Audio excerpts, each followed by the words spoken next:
Hello everyone, the way channel में आपका बहुत बहुत स्वागत है। और आज की वीडियो में हम लोग सीखेंगे एलसीएम और एचसीएफ निकालना।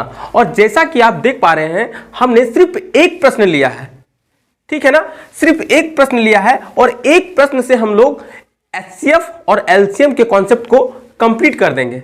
यदि हम लोग कॉपी में बना रहे थे ना तो थोड़ा सा वहां लेंदी हो रहा था, पता नहीं चल पा रहा था। ऐसा क्यों? क्योंकि यदि हम लोग एलसीएम का बात करेंगे और एचसीएफ का बात करेंगे तो ये जो दोनों प्रोसेस है ये दो मेथड से बनता है, ठीक है ना। एलसीएम और एचसीएफ, सबसे जो पहला मेथड होता है उसको हम लोग बोलते हैं भाग विधि द्वारा। कैसा होता है? भाग विधि से एलसीएम और एचसीएफ निकालना। दूसरा जो प्रोसेस होता है उसको हम लोग बोलते हैं गुणनखंड विधि। क्या बोलते हैं उसको? गुणनखंड विधि। ये दोनों प्रोसेस से एलसीएम और एचसीएफ निकालता है, ठीक है ना।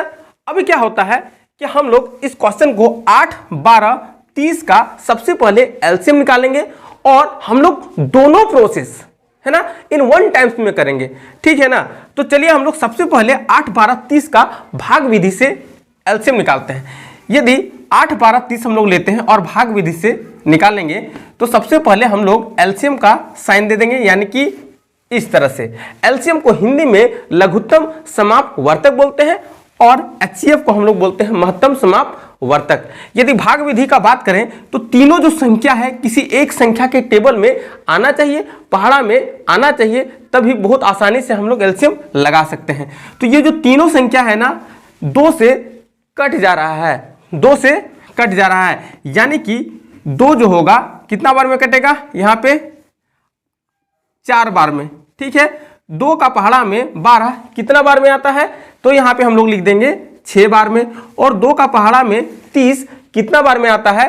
तो यहाँ पे हम लोग लिख देंगे 15 बार में। क्लियर है? अभी यहाँ पे हम लोग देखेंगे 4 और 6 2 का पहाड़ा में आ रहा है लेकिन 15 नहीं आ रहा है। तो एलसीएम का नियम बोलता है कि कम से कम यदि दो संख्या मेरा टेबल में आ रहा है, टेबल से कट जा रहा है, ऑन दैट कंडीशन हमको एलसीएम लगा देना है, ठीक है ना। यानी यहाँ पे हम 2 से एलसीएम लगा सकते हैं, यानी कि 2 का पहाड़ा में 4 कितना बार में आता है? 2 बार में आता है। 2 का पहाड़ा में 6 कितना बार में आता है? 3 बार में आता है।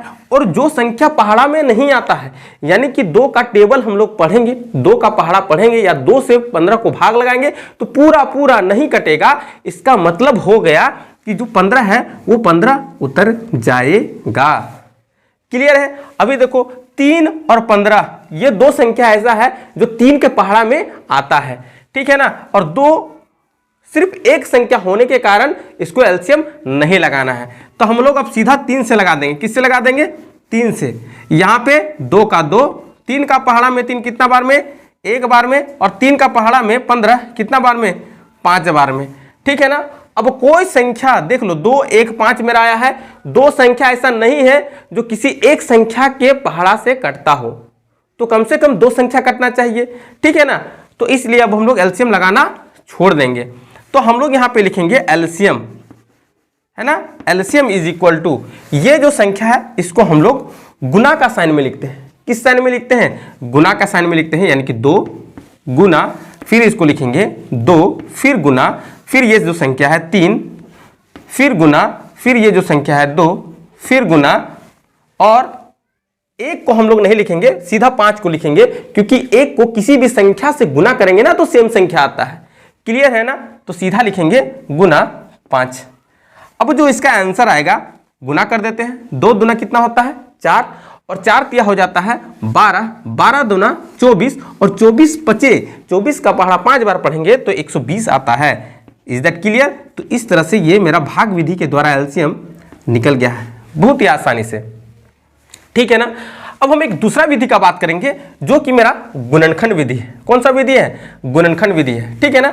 तो चलिए हम लोग गुणनखंड विधि से सेम क्वेश्चन को एलसीएम निकाल के देखते हैं कि क्या 120 आंसर आता है कि नहीं। तो चलिए हम लोग आगे बढ़ते हैं, ठीक है ना। अब यहां से हम गुणनखंड विधि करते हैं। क्लियर है? सबसे पहले जो मेरा 8 है ना इसका हम लोग गुणनखंड निकाल लेते हैं, यानी कि समझ लो कि एक प्रकार का सिंगल संख्या का, एक संख्या का एलसीएम दे रहे हैं, बस इतना समझ लो। यानी कि गुणनखंड जब निकालेंगे तो 8 का गुणनखंड निकल जाएगा, 2 का पहाड़ा से लगेगा, है कि नहीं। गुणनखंड कहने का मतलब है कि किसके टेबल में आ रहा है, यानी कि 2 का टेबल में 8 आ रहा है, कितना बार में नीचे लिख देना है, 4 बार में आ रहा है सर।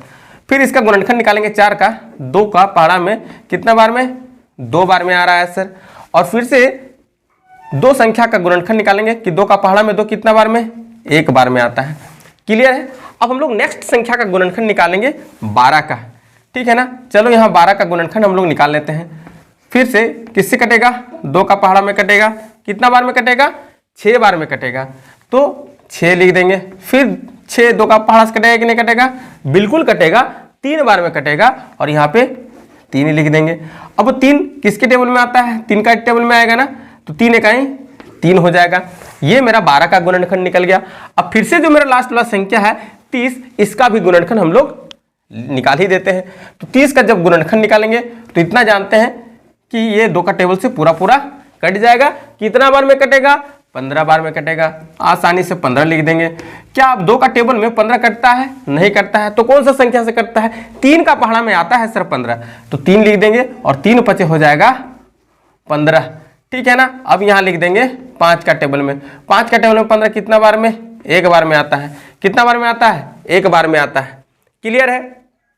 अब यहाँ पे हम लोग लिखेंगे, ठीक है, 8 का गुणनखंड, क्योंकि मेरे पास स्पेस नहीं है इसलिए 8 बराबर, इसका मतलब हो गया 8 का जो गुणनखंड है वही हम लोगों को लिखना है। ये जो संख्या है ये गुणनखंड हो गया, यानी कि 2 गुना 2 गुना कितना होगा, 2, 1 को हम लोग नहीं लिखते हैं। क्लियर है इस बात का। फिर हम लोग 12 का गुणनखंड लिखेंगे, यानी कि 12 बराबर हो जाएगा 2, ये संख्या लिखना है, 2 गुना 2 गुना 3, 2 गुना 2 गुना 3, इज दैट क्लियर। फिर से हम लोग 30 को लिखेंगे, यानी कि 30 हो जाएगा, यहाँ हो जाएगा 2 गुना 3 गुना 5, 2 गुना 3 गुना 5, इतना क्लियर है। अब गुणनखंड लिखने के बाद हमको क्या करना है, वो चीज आप लोगों को सीखना है। गुणनखंड करने के बाद हम लोगों को करना है कि कौन ऐसा संख्या है जो तीनों में है, यानी कि 2 एक ऐसा संख्या है, देखो इसको सर्कल करो तो, जो तीनों में है कि नहीं। 8 में भी गुणनखंड रूप में है, 12 में भी गुणनखंड के रूप में है, और 30 में भी गुणनखंड के रूप में है, ठीक है। अभी देखो, अब यहाँ पे जो 2 है ना, ऊपर नीचे 2 संख्या में भी रहेगा, उसको भी हमको सर्कल कर लेना है, 2 संख्या में भी रहेगा तब, ठीक है ना। 3 देखो 2 संख्या में है, 12 में है और 30 में भी, तो इसको भी हम लोग सर्कल कर लेंगे। अब हम लोग निकाल देंगे इसका एलसीएम, यानी कि यहाँ पे लिखेंगे एलसीएम इज इक्वल टू, तो जो तीनों में है ना उसको हम लोग 1 टाइम लिखेंगे, तीनों में जो सर्कल किए हैं इसके बदले 1 बार लिखेंगे और 1 बार 2 लिखेंगे। फिर जो 2 टाइम से ऊपर नीचे उसके बदले भी हम लोग 1 बार लिखेंगे, फिर जो 2 टाइम से उसके बदले भी 1 बार लिखेंगे, और ये मेरा हो जाएगा, जो बच गया है 2 बच गया है, और जो मेरा 5 है उसको हम लोग लिख देंगे। इतना क्लियर है। फिर से इसको हम लोग गुना कर देंगे, 2 दूना 4 तिया 12 दूना 24 और 25 120। तो ये बहुत ही आसानी से, बहुत ही क्लियरली हम लोग ये सीख गए हैं कि किस तरह से गुणनखंड विधि से और भाग विधि से एलसीएम निकाला जा सकता है। तो आई होप अभी तक आपको पूरा समझ में आ गया होगा। तो चैनल में नए हैं ना, तो चैनल को आप थोड़ा सा सब्सक्राइब कर ले, इसमें भी थोड़ा सा ध्यान दे दे। मैथ में यदि 0 से हीरो बनना है तब, ठीक है ना। चलिए अब हम लोग एचसीएफ का बात करते हैं। क्लियर है। हाँ तो स्टूडेंट्स, अभी हम लोग नेक्स्ट वन करेंगे एचसीएफ। क्या करेंगे, एचसीएफ, ठीक है ना। इसको हमको इरेज करने का जरूरत नहीं पड़ा, मिटाने का जरूरत नहीं पड़ेगा, क्योंकि इसी से हम लोग सारा कुछ कॉन्सेप्ट क्लियर कर लेंगे। बात करेंगे एचसीएफ का, तो 2 विधि से होता है, पहला भाग विधि and second one is that गुणनखंड विधि। भाग विधि से हम लोग एचसीएफ निकालते हैं। इतना जानते हैं कि सबसे जो छोटा संख्या है उससे बड़े संख्या से हमको भाग देना पड़ता है एचसीएफ निकालने के लिए। तो चलो हम लोग 8 को 12 से भागा दे देते हैं विदाउट एनी हेजिटेशन। कितना बार में लगेगा, 8 का पहाड़ा में क्या 12 आता है, 8 का पहाड़ा में 12 आता है, नहीं आता है। 8 का 8 8 दूना 16, तो 2 बार में लगा नहीं सकते हैं, हमको 1 बार में लगाना है, यानी कि यहाँ पे 1 बार लगेगा। 8 इकाई 8। क्लियर है। यहाँ पे माइनस करते हैं, 12 में 8 जाएगा, कितना बच जाएगा 4। जो शेष फल मेरा बच गया है 4, उसके बाद हमको एक फिर से भाग देना है, साइन देना, और ये जो 8 है ना फिर से हमको यहाँ पे लिख देना है। इतना बात क्लियर है। अब देखो यहाँ पे जरा तो 4 का पहाड़ा में 8 आता है कि नहीं आता है? बिल्कुल आता है, और 2 बार में आ जाता है। यहाँ पे 2 बार में मेरा पूरा 8 आ गया। यानी कि जो मेरा शेषफल हो गया, जब 0 हो जाता है, शेषफल 0 हो जाता है, उस समय ये जो संख्या रहता है जिससे हम भाग दे रहे थे, तो वो मेरा HCF होता है। यानी कि 8 और 12 का जब हम लोग क्या निकालें, 8 और 12 का जब हम लोग HCF निकाले, तब मेरा 4 HCF आया था। और ये जो 4 जो संख्या है ना, फिर से हमको 30 से भागा देना है। बात समझना है, जो 4 बचा है ना, उसको फिर से 30 से भाग देना है। यानी कि 4 को जब हम 30 से भागा दे देंगे, ठीक है, तो 4 का पहाड़ा में कितना बार में लगेगा? 7 बार में लगेगा। 4 7 होता है 28, ठीक है, यहाँ पे 28 और 30 में 28 जाएगा, 2 बचेगा। और फिर से हमको जो मेरा शेष फल होता है, ये जो संख्या है, फिर से भाग देना पड़ जाता है। यानी कि 4 को फिर से भाग देंगे, 2 दूना 4, ठीक है। यानी कि जो मेरा HCF निकल कर आ गया, इसका जो आंसर होगा, इसका जो HCF निकल के आएगा, वो मेरा 2 आंसर होगा। कितना आंसर होगा? 2 आंसर होगा, है कि नहीं। अभी हम बात करेंगे क्या, 8, 12 और 30 का HCF का।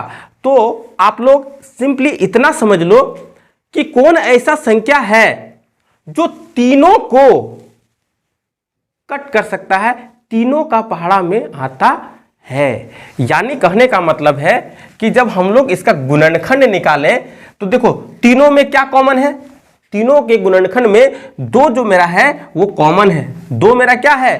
कॉमन है। और हमको ये जो 2 है ना, इसको नहीं लेना है, इसको नहीं लेना है, इसको क्लियरली इसको हटा देना है। तीनों में कॉमन रहना चाहिए।